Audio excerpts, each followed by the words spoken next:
Welcome, folks, to Eye on the Illini. This is Mike Kegley with Kedrick Prince. We'll have Brad Sturdy joining us. He is actually back interviewing players and coaches right now as we speak.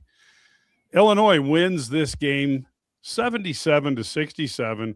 Ked, this game was close until really the mid 50s. And I have to give both teams credit here. Illinois was up 56-55, and all this that was with 10:22 left, and then all of a sudden, Big Z hits a three, Merck hits a three, Boswell gets a couple free throws, Stojakovic gets a couple free throws. Illinois got an 11-point lead. It's now 66-55. Seems like it's going to be Illinois on cruise control, but Minnesota comes back and gets it down to 66-62, and then all of a sudden Merck gets another shot.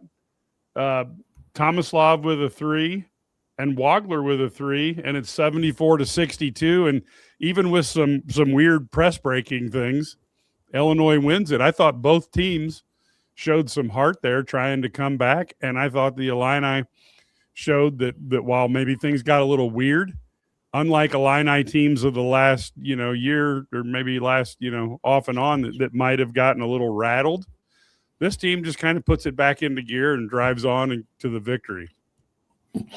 Well, Mike, let's start with this.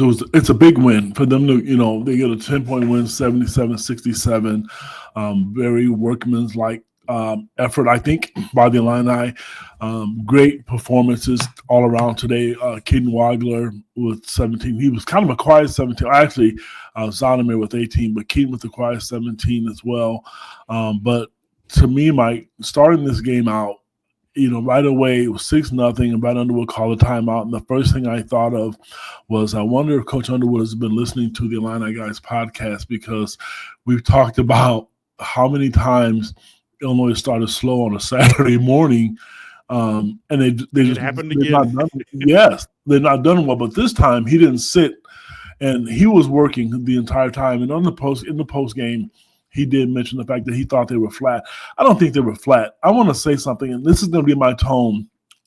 For the rest of the podcast, for me personally, I don't want to sit and say that Illinois was tired. They looked flat. Let's start giving other teams some credit in the Big Ten. Number one, there's some really, really good coaching, because I think people are so easy to be critical because the team you love and you're nervous, you're caught up in the moment. You don't want to see them lose. I understand it. But let's take a step back if you're not an Illinois fan or cover Illinois. Iowa went into Purdue and had a chance to beat them. That's one of the top 5 teams in the country. It happens. The coaching in the Big Ten and the players are elite. And Jess Settles said it best. You better get Minnesota right now. These coaches are getting hired and fired because these teams want to win. And they're not all going to lose. At some point, the better teams, we're focusing on the men. And I would just give this one. I want to make this one women's comment. The Illinois women's basketball program was one of the worst in the country. And so what did Josh Whitman do? He hired a really good basketball coach because he wanted to be competitive, Mike. And the same thing with Brett Bielema with football. Lovie Smith was a good hire, but you needed to take the next step. All these other schools are doing the same thing. And these kids, the transfer portal makes it neutral. So I don't care what the score was. If they won 1-0, you take the win and you move on, because teams are better. Everybody's competing. And Illinois is one of the top teams in the country. They're ranked 13th. It's a quad one win if somebody beats you. You're now on everybody's radar for teams to want to knock off. So if you have a flat performance and you don't play hard, you're going to get beat, because there are some really good teams out there. Yeah, I agree. And, of course, like I said, Minnesota starts off with 2 3-pointers, gets a 6-0 lead, and Brad Underwood calls a timeout and provides some inspiration. So that was good, because it did change around. We didn't see one of those games where Illinois gets down by 10, 12, 14 points, and then they spend their energy trying to dig back. And I thought it was an interesting first half because Crocker Johnson, who averages 13 points a game, had 17 at the half. So they really got him under control in the second half, holding him to 22. And Illinois shot a dismal 24% from the 3-point line in the first half, but came back and was much stronger with a 57% shooting from the three in the second half.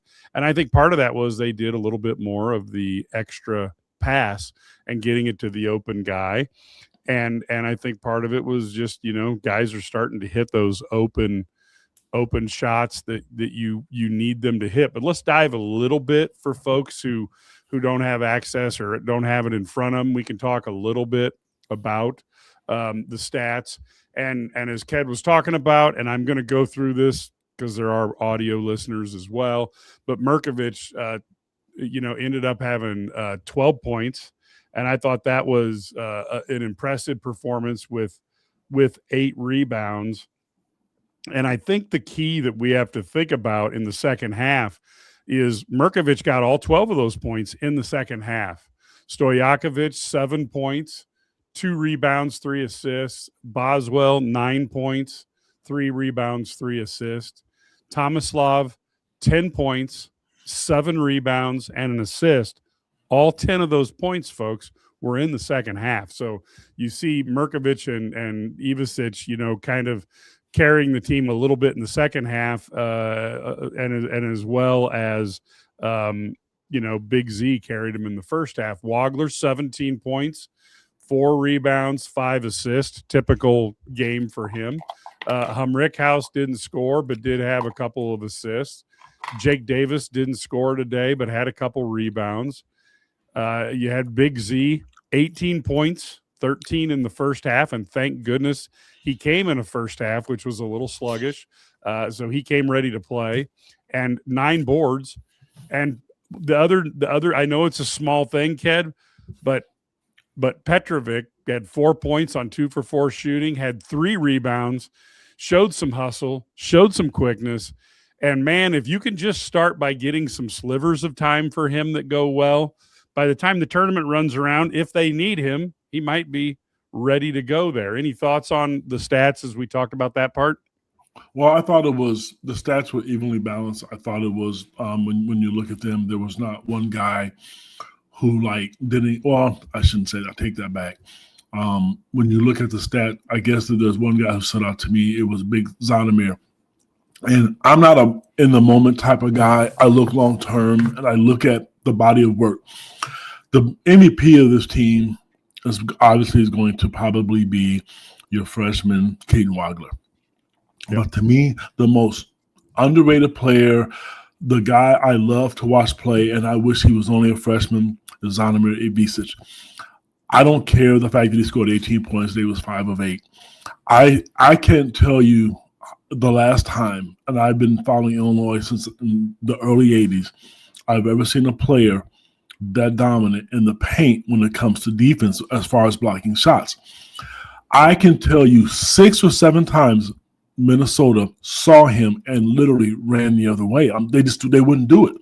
And that's a game changer when he's making shots like that. And he's much more mobile and athletic. And I've talked about how fun he is to be around. You watch the guys on the bench. If you know what, you look, he's the one guy, no matter who it is, if they're on a run, if he's not in the game, he's going to be applauding his teammates all the time. I just think he's a good player. I think Illinois got lucky. We talked about Stojakovic, who's a good pickup. I think that's great. And to answer your question, you and I, people are going to look at us, or at least look at me like I'm crazy about Petrovic. You can see the glimpses. It's there. The reason he's not playing, I don't know. Only the coaches know. I know there was a stretch, going back to the Tennessee game, where he missed 2 layups, he turned the ball over, and he was a liability on defense. You can see he started to figure that out a little bit. And I like the fact that Coach Underwood went to him. I like the lineup that he went to get back in the game. He has talent. You can clearly see it. But you're right. He needs minutes. He's going to have minutes because if something goes wrong, and in the tournament, you don't want to have it where Keaton Wagler gets in foul trouble and you don't have him ready to go, to have him ready and be game ready and to be confident enough to go in and put him in the game where he's not making mistakes. So good team win. I don't care about what the score was like. At the end of the day, nobody's going to look at that. They have a chance to be ranked in the top 10 next week. That's what you want.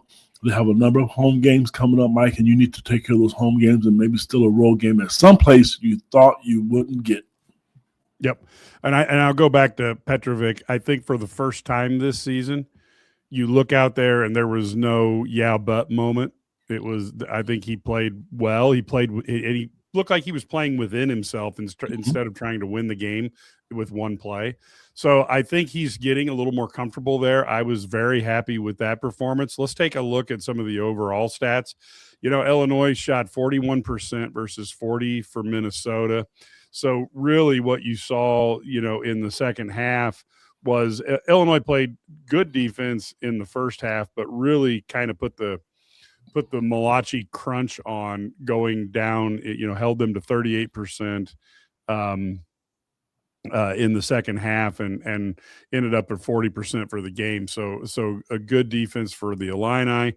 34% three-point shooting for Minnesota, which was tracking about where they were, but Illinois had a 24% first half and from the three-point line, and then had a 57% in the second half. So I really enjoyed watching the Illini when they shoot 57% from the three-point line. And the free throws were, Illinois shot 84 and Minnesota shot 100. I already have read some Minnesota people saying that Illinois got the benefit of every call. I'm going to actually say that particularly in the first half, I thought the refs were great. And overall, there weren't any moments that I was like, are these guys on drugs? So I thought that was a real positive. Turnovers, Illinois had 10, a little bit shaky against the zone press at the end of the game there, but they got over that. Points off of turnovers, 14 to 12 for the Illini. Illini had 11-point rebounding advantage. They had a +6 on the offensive rebounds, 17 to 11. Second chance points, 16 to 15. That's one thing that Minnesota was very good at, particularly early in the game. They had 3 offensive rebounds that resulted in 9 points. So they were effective there. Bench points, Illinois 22 to 5. We knew that Minnesota, their starters play the third most minutes in the whole of NCAA. So we knew there weren't going to be a lot of bench points. Points in the paint, though, Minnesota did win that battle. Fast break points 9 to 7. Blocks, Illinois 4 to 2. Steals, Minnesota 7 to 5. Assists tied at 16. The game was tied 11 times. Illinois obviously was up 21 minutes and 35 seconds of the game, and they ended up with the lead, which is the most important time to have that lead. So it was a really, I thought it was a well-played game. Ked, I'm not going to go off on the referees, so I probably should have told people that before the game or before this podcast so they could take their heart meds. But overall, I thought the Illini played well.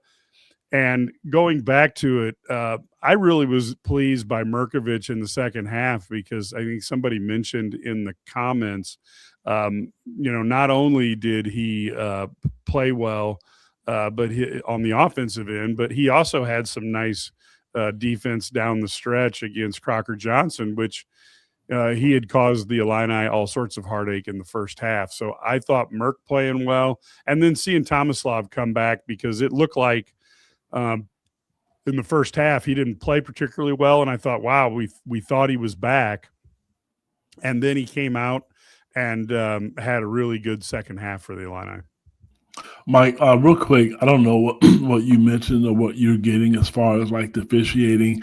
I said this the very last podcast. I'm going to repeat this again. Officiating is tough. I mean, we talked about that, but I don't like when fans or people, I don't care if it's the fans or media, when you look at a stat sheet and you see one team, and we're going to use today's example. Minnesota was 3-3 for line and Illinois was 16 for 19. Because some teams shot 3 free throws and versus a team that shot 19 doesn't mean you got cheated. You have to open your eyeballs, the two that God gave you, to see. Minnesota didn't attack the paint very often. They don't have a big guy. They're one of the smallest teams in college basketball. So they're going to shoot mid-range shots. They're going to shoot threes. They're not going to look to go inside a lot. There's nothing there.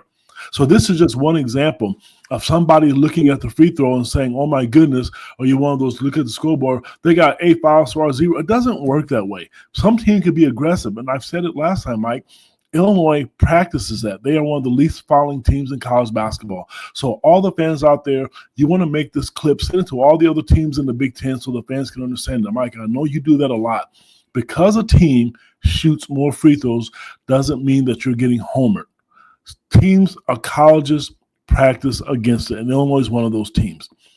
David Merkovic, to him, it's been a while since he's been dominant, where he looked effective in the game, where he looked like he was effective in the game. He had 12 rebounds against Northwestern, but offensively he was kind of like he hit and miss. He had a quiet, I think, 8 or 9 points. It was really quiet. Today he had 12. He was 4-10 from the field, and he had 8 rebounds in 32 minutes of action. So kudos to him. They're going to need him. And I mentioned Zonomir, but, Tommy wasn't bad today either. He really wasn't. We got to give him credit. He had 7 rebounds today. And also, let's give credit to Coach Underwood. He had both of those guys in there today at the same time on 3 different occasions for more than 30 seconds. He was really trying to push the right buttons. So you can be critical of coaches and stuff. I mean, we don't always agree with the same thing. I mean, we really don't. I'll tell you right now, I would love to see Petrovic play more, but I'm not there. But I'm going to give him credit. How many times have we talked about seeing the 2 big fellas play together out there with Merkovic? So if there's any concern about the game, I've not found out yet is the status of Andrej Stojakovic. He looked like he was in pain. He didn't go back in the game, I don't believe, after the injury. So hopefully we'll get an injury report from him before we get off this podcast. Yeah, and just looking at the plus-minus numbers, because people do like it. Now, this stat is a stat that can be radioactive at times. But, you look at Big Z was plus 16. You had Jake Davis at 11. So right there, that's an interesting one. So sometimes it depends on who you're standing next to. It does. Keaton Wagler was at 14. Merkovic was 8. And Petrovic was 6. And then you had a bunch of guys, hovering around -1 and -2. So that's a stat that people enjoy. I look at that one with a grain of salt, because if you put me on the Chicago Bulls team or put me next to LeBron, I'm going to have a decent plus-minus, even though I suck. So, there is some of that going on, but it was good to see that. Yeah, you know what? You're gonna see. Actually, I have officiated before, so don't really have a problem with that. But I will tell you, and this is just an aside, I used to always hold the whistle right here and not keep it in my mouth. And I got to be honest with you, if I kept it in my mouth, there were so many times that you'd release you'd hold your breath for a second. And then I found that if I had to bring it up for a second, that let me make better calls. But that was just me. That's a good point. By Jack, sorry. You know what? I'm going against what everybody said. Ked, I'm not certain what is that? What is he talking about? What is he talking about? I have no idea. Well, I've been hit there a few times before, but if you want to explain to us what you're talking about, I would love to know what you're talking about. Yeah. I don't know. I thought, to my way of thinking, I guess the biggest things that stood out to me, as Stojakovic. Stojakovic. Oh, I give him credit for not trying to nothing. Just PG. Depends on, you know what? It depends on how close I can stand to Michael. But the bottom line is to me the 2 biggest points in this game were those runs that Illinois went on, because they went on that first run to go from 56 up 56 to 55 to being 66 to 55, and I thought that was a key. And then when Minnesota responded to close it up, last year's Illini we would have been nip and tuck fighting that thing all the way to the end of the game. And this year's Illini came back with another run, gave it that width that you needed to win the game. And to be honest, it saved them from a couple moments maybe with the press that would have been catastrophic last year. This year, it's no big deal because they put that second run. And I think that second run is a reason why myself, as somebody who's been a Illini fan since, the late 70s. The teams that Illinois has had that have had that type of resilience typically do better in the postseason. Mike, you know what? Let me ask you, and maybe our listeners out there, are you bored with winning kind of? Because, I understand what you're saying. I think we just expect to win because we're supposed to be good. And I'm stating that because Tommy said last week that this year's team, he didn't say it was better, but they're better prepared. And what I mean by that, you probably would have lost at Northwestern. You probably would have lost at Iowa. And today, you know what? You make adjustments last year, and you still get the loss. You look at some of the losses they had last year.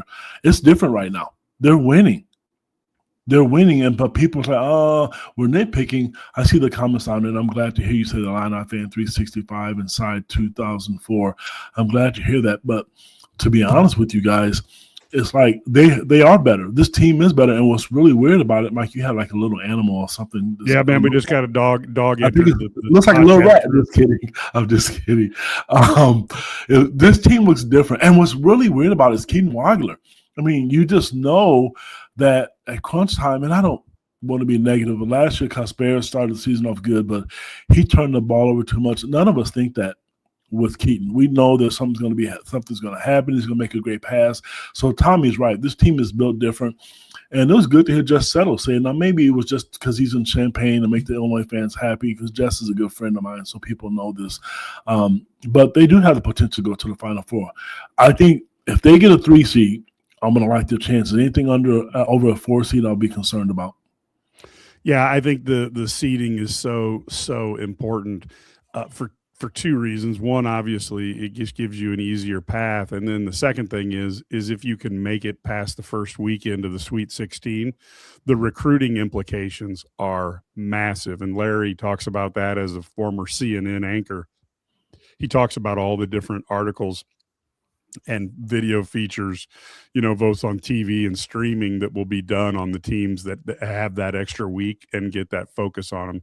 So yeah, that's where you want to be. You want to make the Sweet 16, not for the number. The number doesn't mean anything, but for the headlines you get and that extra coverage, et cetera, because the people who watch the NCAA tournament are high school recruits. A lot of these guys don't watch as much basketball during the season, but once the Big Ten tournament, once the tournaments and particularly the NCAA starts, they start tuning in. So that's a great time to do that.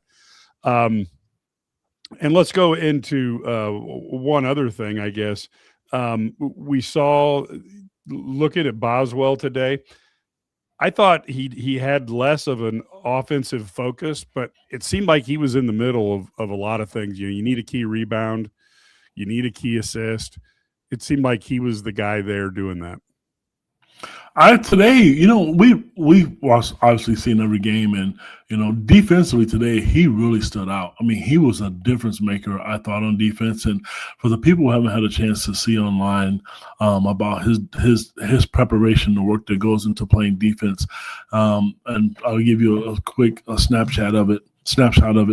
He talked about picking up tendencies from players, what they like to do when they go left, when they go right, how many times if they go left they can't go back right to make a certain move. And I think today, when you look at Minnesota, I think they got careless with the ball a couple of times and they jumped the gaps a few times. He did a really good job of that.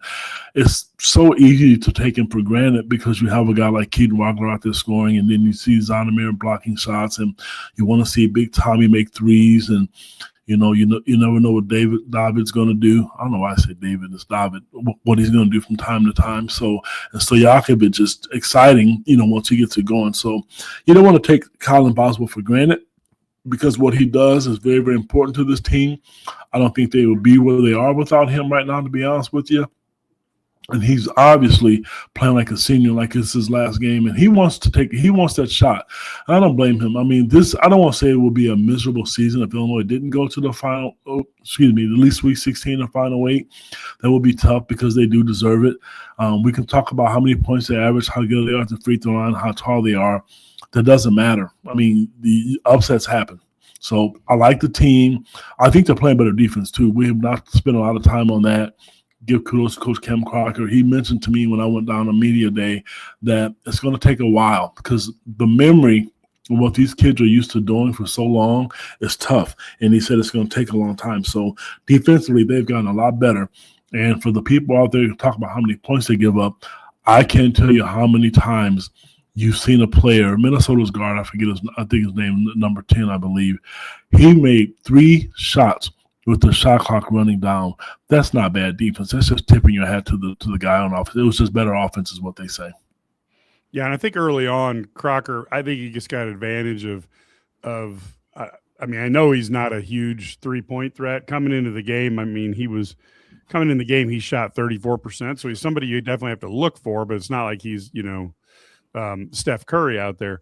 And I think Stojakovic, it looked like he kind of just gave him too much room, and that's something that guys got to figure out pretty quick in a game. But as Brandon says, you don't want to let somebody gain confidence early in a game, and that was kind of that. We'll talk about this more with Brad, but right now Mason Martin of Neoqua Valley, he is. But right now on the circuits, he's probably, at least statistically, the best, one of the best 3-point shooters in the country, if not the top one. Ked, did you have any thoughts on what he has ability to do? Well, I spoke with him last night. I don't know if you know that or not, if you've seen that, but yes, it was really interesting. I spoke with him before, and I'm not comparing, but I'll have to use this analogy because, when I talked to him last night and I wrote this for Illini guys, but I'm not going to tip my hat and give all the information out here. But one of the things I will say, and I'm not comparing again, is that I don't want to say he's fallen under the radar. He's had some decent offers, but I'm going to tell you some of the better teams in the Big Ten were starting to call him, or I guess in Division I basketball. Illinois got a steal with this kid. I will tell you, he put up 41 points in the game this year already. And when you look at him, he's your typical today's version of Illinois basketball, a 6'6", 6'7" kid that can shoot the basketball from anywhere on the court. It was a nice pickup. Illinois assistant coach Hamer was the lead recruiter with him, and they've developed a relationship. And he's seen enough to where he fell in love with Illinois. And today he's playing in a tournament. Again, I put all this in the article. This is why you want to subscribe to our site, is to get this information. But he just really, really, he knew. And he said his parents and the coaching staff refused to take their foot off the pedal. They were going to see him play. They were constantly calling him, and then seeing him in person. And then now Illinois, knowing the fact that other schools, and one of the schools was really starting to turn the heat up, was Minnesota. Minnesota was really turning the heat up because they saw what happened with Keaton Weigler, and Illinois is kind of doing what Brett Bielema does. Brett Bielema talked about the football coach at Illinois. He talked about going out and evaluating talent, and then seeing a kid gets an offer, and then all the other schools want to jump in. And that's kind of the same thing with Mason Martin. People are seeing how good he is, and Northwestern is another team that's been kind of on him. So it's not just Illinois. I think when people get caught up with rankings and stars, I mean, Keaton Weigler's right now, I don't know. I mean, I can't predict the future. This kid probably today, if the NBA draft was today, he would be in the top 15. And I'm not saying that this kid's there, but Illinois found a gem in this kid, and they got a roster full of guys that can shoot the basketball. Yeah, and Brad Underwood advertised this a long time ago. He wants the size to play positionless basketball, and he wants everybody on the floor to be able to shoot. Yep. There's really when you read about a guard that they start the guards at about 6'4", and they can all shoot. He's been real open about this for as long as he's been here. That's what he wants, and it reminded me of those Ohio State teams that were around right when he got here, and they were big. They were all long. They just couldn't necessarily shoot, but they were a real pain in the butt to play, because you had 6'6", 6'7" guys, and and Illinois had 6'1", 6'2" guards trying to shoot over the top of them.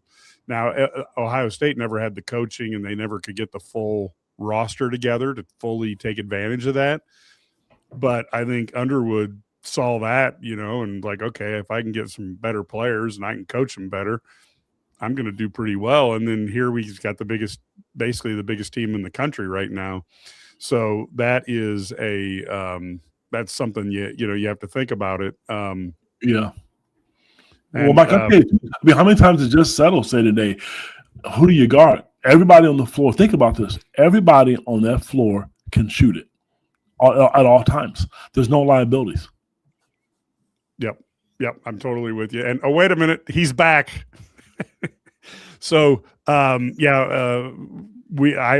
would agree, you really want to get to the Sweet 16 for reasons we've talked about multiple times. And so you want to get the Sweet 16. And of course you have to get in every year to have a chance to make a run. And we saw where Bill Self, had those back-to-back years where they lost to Bucknell and Belmont, and people thought he was going to get fired at Kansas. And then the next year he wins the title largely because Calipari can't coach. But ultimately you have to have that. And we have talked how Merck and Tomey killed Minnesota. And I think that is a key, because when you get all these guys contributing, Merck was hitting from outside. People forget he's 6'9" because he's always standing next to Tomislav and to Big Z. That makes him a load on the court, and that's why he can drive on people, even though he may not be the quickest guy in the world. Yeah, you know what? I heard everything you said, but this comment by Dave here, I don't know. He's right. I've never noticed it as much, but the hook and holes as much. It's really weird because you see a lot more of it, and I know it's an advantage. And I'm going to tell you, people get, I obviously talk a lot about the officiating, but I thought Illinois got away with a gift today because I thought that one on Keaton Wagler was a clear hole to me. To me, it was. I'm not going to sit because I have on some orange Kool-Aid glasses. Fouls, I see it, and I thought Illinois got away with one. And it would have been tough because they could have got 2 free throws, hit a 3. That's what typically happens to Illinois. So I don't know. I see that right there. I saw that. I can't tell where I'm from, man. I don't want people to know my secrets. I'm just kidding. Yeah. I'm. He's probably closer to down here in Texas where I'm from, or where I'm at, I should say, not from. I'm 15 hours. What am I? 15 hours away from you? Yeah, roughly. Yep. Via a nice, beautiful, scenic car drive. Well, I have family all over the country. I have family in Texas, Michigan, Nebraska, Iowa, Illinois. They're all over California. So we could be related somewhere. I don't know. But anyway, point being, Mike, a good win. Next week, I think the next game is against Maryland at home. That team has been a thorn in their side. I want to see them not do what they've typically done against Maryland and try to turn the tide with them. I'd like to see Andrej Stojakovic gets going. I don't want to say I'm concerned about him, but I want to see him be more involved in the offense. You mentioned Ben Humrickhouse because that 3 spot was kind of non-existent today. Ben Humrickhouse didn't score at all, and that's a position I think that we definitely need to get going. And if all fails, you really and truly could put Keaton Wagler there. If you play Petrovic and Colin Boswell at the same time, you could slide Keaton over to the 3 spot because he is 6'6". Is it his normal spot, traditional spot? No, but could you imagine if the ball wasn't in his hand and he was just a catch and shoot shooter? Man, that'd be dead. He wouldn't be a valuable asset to the NBA because he's great with the ball in his hand. But I'll tell you what, he could provide some offense if somebody wasn't scoring at the wing position. Yeah, he definitely. That's one of the things he does well is he hits the open 3. That's what Illinois needs to really take this to the next level. Is you've got this size, you just need to be able to knock down the shots. And in a game where they end up shooting 37% from the 3, they're going to be hard to beat by anybody just because of that. Mike, I'm going to tell you, if I'm coaching Illinois, I'm telling you, I'm going to start the game in the zone every time because Illinois, if the first half, they couldn't put it in the ocean, and people were saying they were bad shots. They were wide open. They just weren't making shots, and that is a part of basketball. I mean, I can't tell you how many times Ben Humrickhouse was wide open. Tommy missed a couple easy shots. If I'm playing them, but if they're hot, I'm getting out of the zone right away. Then you're gonna have to pay the price for them being a good shooting team. But for right now, and that 1-3-1 is kind of weird because maybe it was Northwestern. Somebody else did that to them to slow them down. They don't maybe it was Iowa. They don't particularly do well in that offense. I'm not 100% sure, but if it was me, I would zone them a little bit more and prove to me that they can shoot. What is this? Oh my! Yes, he did. Yeah, the 4-step drive. I got to be honest with you. I just figured that's basketball. This is a weird moment, but I thought the game was pretty well ref. So this is weird for both of us because I complain more than you do. I know I do, but I'm not. Today I had what was it to complain about? Yeah, he traveled. You know what? I thought Ken Rockler got away with a hole too. Oh my gosh, Ben Who Breakhouse. I feel bad for that kid because people say that to me all the time. When I get text messages, that's the name they give him. And you know what stinks about it with him? There's nothing wrong with his shot. Beautiful arch, release, rotation, shooting it from the pocket. It looks good. Just doesn't go in all the time. Yeah. That's a challenge of that one has. Looking at the team, let's pivot a little bit. Any thoughts on as we're waiting for Brad? Any thoughts on Junior Day that is going on down in Champaign? Because I really think we're starting to see a higher level of player come in to and give Illinois football a look than what we saw pre-Bielema days. When it was just like, does this guy if he has a pulse, maybe we should get him to play for us. And now all of a sudden we're starting to get guys who are 4 stars. We're starting to get guys that other schools want to keep recruiting even after they've tried to kind of shut down their recruiting. Any overall impressions of the talent level that Brett Bielema is starting to attract to Champaign?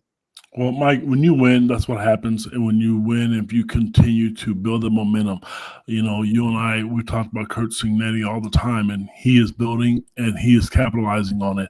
He's doing it at a much faster pace than not just Illinois, but a lot of schools, not just them. So we can't sit and say that, Illinois is going to be left behind. But you asked about Junior Day, I was able to get privy to a pretty decent list. They have some really good guys in today. One of the guys, the headline is Braden Parks from Chicago. Brother Rice is a guy that they brought in, but we have a list on our message board. Committed quarterback Camden Lopati, 6'3" quarterback from Utah. He's on campus today, and they brought him in today to help recruit because the 2027 class is who the juniors are, and that's who they brought in today. I think Illinois football is going to be fine. It's kind of weird, Mike. I'm just not used to this. I'm not used to seeing Illinois be good and competitive in all sports. I'm just not, because traditionally you've seen one be bad, you've seen one struggle, and this is different because the coaches that they brought in, Brad Unum has been here for 9 years, and he's obviously turned the men's program around. Brad Bielema has proven to us right now that he's going to bowl games back-to-back, and he's breaking records. Shauna Green is 14-4 right now in the Big Ten, and people picked them to finish anywhere from 10 to 15, and her team is ranked right now, even though they got beat by Michigan the other day. They're continuing to build, Mike, and they're bringing in some of the top talent, and they're bringing in kids that are interested. And so I want to make this point since you asked about recruiting. Some kids are getting into the portal from other schools that they've contacted Illinois. I'm telling you, they wanted to come to Illinois, whether it be football, men's, women's basketball. Sometimes it's not a good fit. And so you don't hear about those stories. Because I'll get messages from parents, Twitter or X, whatever it is, it's changed a lot. And I'm a little disappointed. I've had messages from, parents and kids, players asking me, can you call the coaches? Can you get in contact with the coaches? Please let me know. Because I want to go to school there. I'm kind of curious to know, Mike, the comment about discipline with Destiny Jackson, if you don't mind, if we don't talk about that. I'm kind of curious to know what he means by that, or she means by that. I'm assuming on the court, but I've got another one. Here's a subject we're not going to talk about. Thanks, Leroy. Wife stuff to worry about back home. I'm not certain that that's affecting his 3-point accuracy, but then we do get the follow up, and I never had my 3-point was never worth that. So my 3-point percentage was never worth the trying to reproduce. So I can't speak to that. We'll leave that for speculations through the ages. I had to mute the mic to laugh and not cough in the microphone when I saw that, because I think, reading between the lines, I think I know what the message is about. But anyway, moving forward, the point to answer your question, they're bringing in great recruits. And like I said to you, you go back to the basketball situation. They got a commitment last night. And Ethan Brown, the kid from Rolla, Missouri, who's I heard who's having one of the best years. And it's just a stud. I talked to him. He's averaging over 23, 24 points a game. Landon Davis is a kid from Iowa. I have a friend who coaches soccer at the same high school that he's at up in the Des Moines area. And they think he's going to be he's a good player, obviously a Big Ten player, but will he come in and make an impact right away? Given the competitions there, it's going to be kind of tough. But Ethan Brown, I've heard, is just outstanding. And then, like you said, we haven't talked about Lucas Murillo, the guard out of the East Coast. Yeah. I mean, it's easy to forget, and this is what you love about Illinois. Yeah, you love about Illinois athletics, and then you 6'6", another guy that can come in and do it all. So, just another really, really good class. And Brad Underwood wants guys that can shoot. That's what they're going after. So if you look at some of the recruits out there and who they are going after and who they get to commit, keep in mind every coach has their own system, and this is Illinois right now. Yeah, I think ultimately we will see. We're talking about portal. I saw St. Dominic's Rosary.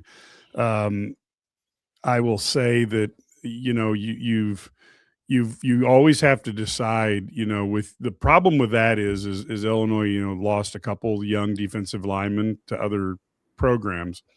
And so the edge that you have to get in the portal is, do I tell a kid that, hey, we're going to pay you X, and when you have a good year, we're going to bump it up? The risk on that, having them earn their way in, is that all you need is one other school to call up that kid and say, I'll pay you that right up front. No problem.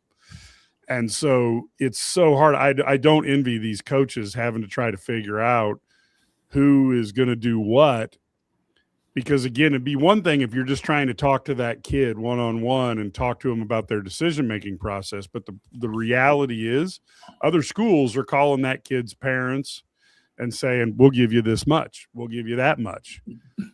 And so it's really I got to be honest with you, these college coaches, I know they make a lot of money and people don't have a lot of sympathy because they make, $4 to $8 million a year.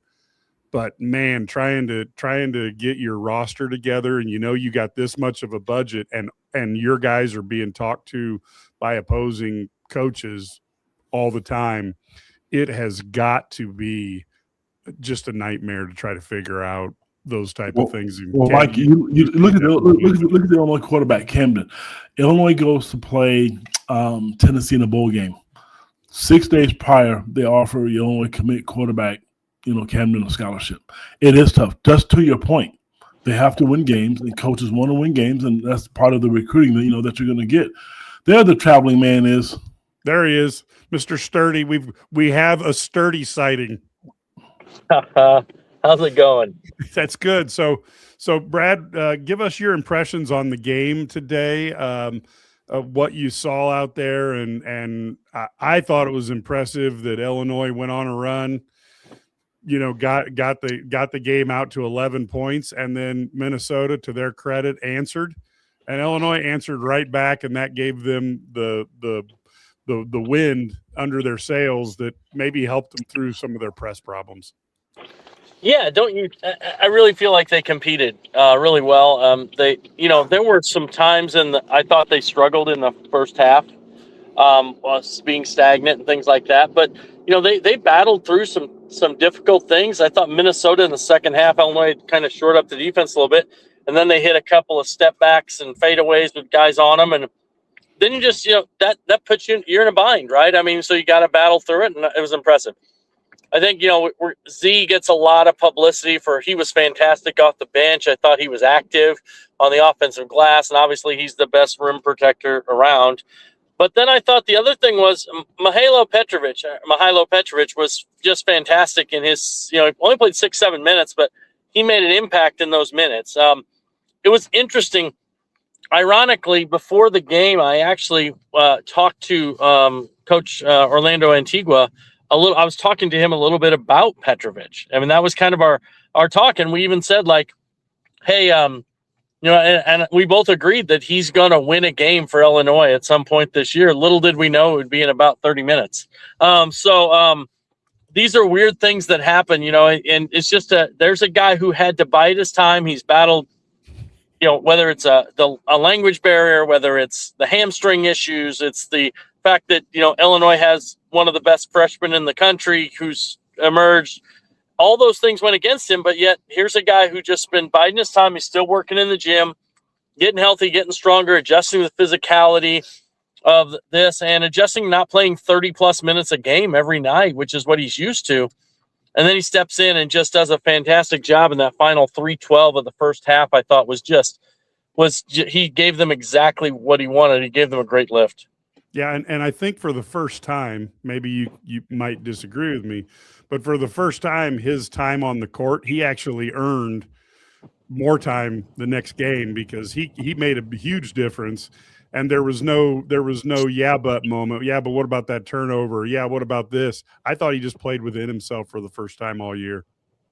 No question. I totally agree with that. And the other thing, I mean, maybe it's the Alabama game, I thought he came in and gave a spark, but then, kind of some negative things later on. He didn't have any of those. And this is one of those things where, I asked Brad about it after the game, and he said he hopes that this will give him that confidence. You know what I mean? To kind of go in there because he had been frustrated with himself, but he's been a great teammate. And Brad talked about it post-game, how good he's been at battling through the kind of some adversity here. And that shows, it shows his maturity, and he's older. He understands the goal is to win the game, and, he wants to be a part of that. So the other thing, Mike, was I do have to question, I think Nico Medved does a fantastic job. I think he's an excellent coach. They were up 6 points, 32-26, with 3:12 to go in the first half. Illinois had just been throwing up bricks against that zone, getting bad shots. All of a sudden, they went man-to-man with Petrovic coming in. I know. And I just didn't get it. I didn't understand that. And he stayed man-to-man the rest of the first half. Thank God.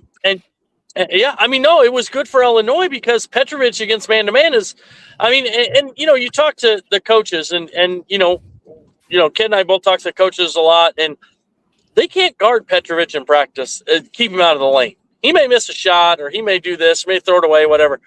But the dude can just get in the lane at will. And so you get against a man-to-man defense like that, he's just taking that ball screen, turn the corner, whatever. Or if you step out on him, he hit Z on a couple rolls. He actually set up 2 baskets there that he didn't get assists for. So, it was really impressive. I also liked his defense. So, I didn't understand Medved doing that. I'm not saying he's not a good coach, whatever, but I just felt like that was not the time because Illinois had been struggling. It's time when sometimes we as coaches, we outsmart ourselves. We're going to, we'll trick them coming out of the timeout, whatever. Well, Brad, so I don't know if you know or not, but so how in football the first 15 plays are scripted? He does the same thing. He does this all the time. I mean, was it at a bad time? Yes, it was. I wouldn't have done it either. I thought to myself, you're crazy because you're keeping yourself in the game by playing in the zone, which we talked about. But some coach, he'll do that every game. When I watched him when they played Iowa, he'll do that and then he'll get out of it. So it's just something that they want to throw at teams to give them a look and then get out of it, regardless of the game. And I wouldn't do it, but it worked out for Illinois' advantage today. But I've seen them play enough to know this isn't the first team that he's done that against. He'll figure out at some point when something is not broken. You don't need to try to fix it, but that takes a while sometimes. Youth is wasted on the young.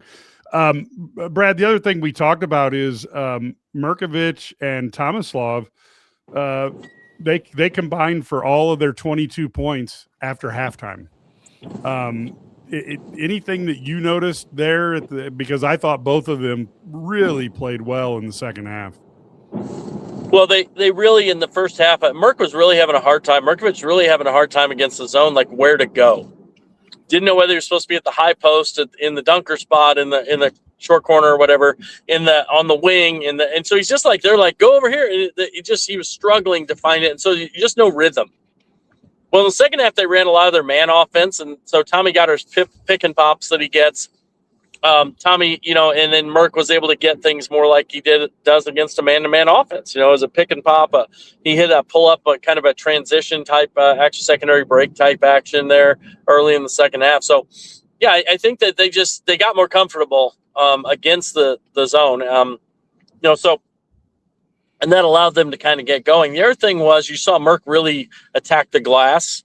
And I swear that I think sometimes that energy is a big part of the success, right? You come in and play with energy. Z started the game. When he first came in, he's grabbing offensive rebounds, keeping balls alive, and so forth. That makes you bring that energy, and then boom, he nails a three. So that's what you want to see from those guys, is kind of be in that mode. Yeah. Will the Illini see more zone in the next month than what they would have before this game? Now that coaches have seen that and said, hey, it slowed them up a bit. Is that something that Illinois might see a little bit more of, or do you think that teams are just going to do what they do? Well, I'll tell you what, a lot of times we say that, because it slowed up. It doesn't look as good. But Illinois scored on a points per possession basis. They scored just as well against the zone as they always do. They actually moved up offensively today. So although the pace of the game was slower, and sometimes it looks discombobulated, it didn't look good, they still scored. And I think that's one thing, like a lot of people, like they're used to running, like, it's like back in the day, they're running the Bob Knight motion offense and all this cutting and screening, and they want to have that offense and so forth.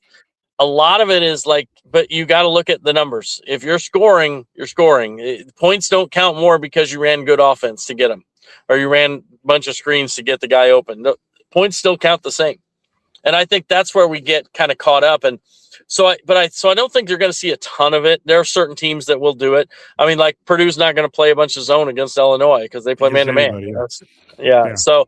And Michigan State's not going to play a bunch of zone against Illinois. I'm just, so it's going to be different. And I think they're shooting, the first half they really struggled shooting. But second half, you saw them knock down those threes. When they're making threes like that, I mean, they're very, very, it's really hard to guard them because they can get them, with their offensive sets. Yeah. And especially when you got 6'9" and 7'1" guys hitting threes, makes it a whole different cup of tea. Switching gears a little bit, we had a little bit of a discussion earlier in the podcast, but I wanted to get, with your background and stuff, Ked gave us his opinion, but talk a little bit about the latest commitment that Illinois got in the basketball side, about Mason Martin of Neoqua Valley. Yeah, Neoqua Valley sharpshooter Mason Martin. So he played with breakaway basketball on the circuit last summer. And over the course of the summer, he was in shooting off of screens. He was the number one player in the country. So the best shooter in the country shooting off screens. So you're talking about a guy who can not just, obviously, he's a great shooter on the catch and shoot. He can stand still, shoot it. But you also get a guy who can run off of screens and he can catch on the move, square, and shoot. And he has a lightning quick release, 6'5". I just really my player comp for him since I saw him the first time in the summer was Fletcher Lawyer from Purdue. He's 6'5" though, but he's a guy, you watch Lawyer, they run him off screens. Now it's not always going to be he's not always going to make the shot. He's not always going to get open coming off the screen, but here's the deal.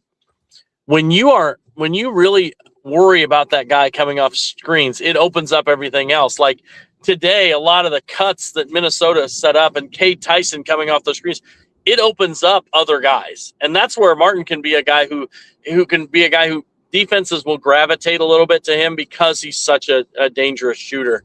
And that's where Illinois, sees him. He's a foundation piece. He and Quentin Kitt in 27. And then, the 26 class with Murillo and then Ethan Brown, who was at the game today. Fantastic player. So as well. So, yeah. It was that's where I like him a lot as a piece. Is he going to be a first team All-American? Probably not. But is he going to be a piece who can really be an effective player at Illinois? Yeah, I mean, if he has a career like Fletcher Lawyer, I think we'd all take that, right? Yeah, and I think the other question that people are asking me to convey to you is, what the heck is up with Ben Humrickhouse's shot recently? And We've had some crazy solutions to that problem, but we'll leave those for the comments. He's struggling. I feel like he's struggling. Like his first shot today, I thought was a really good look, clean look, had a good release, and it went in and out. Yeah. Well, then I think, his next shot was they got the offensive rebound and actually kicked it out, and I thought he rushed it a little bit and was off, and then he had another good look, and it kind of goes in and out. It's right there.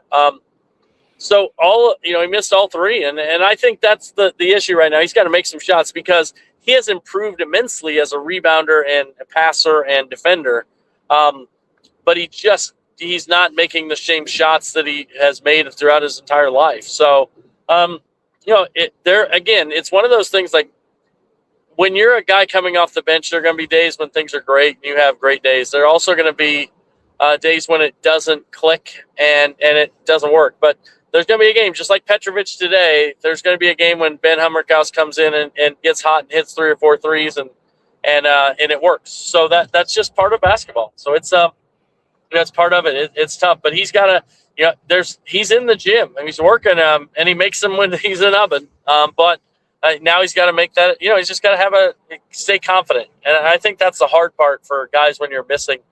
There aren't many guys that don't have a conscience when it comes to shooting. There are a few, but that most players, when they start missing, they start questioning things and so forth. And so I think he's just got to stay confident and then rise up and knock down a couple, and then everything will go right, and he'll feel a lot better.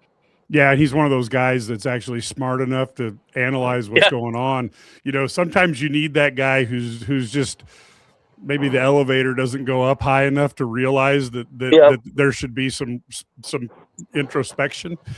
You mean the guy who keeps shooting and then you have to tell him, hey, there's a reason you're open. Yeah. Exactly.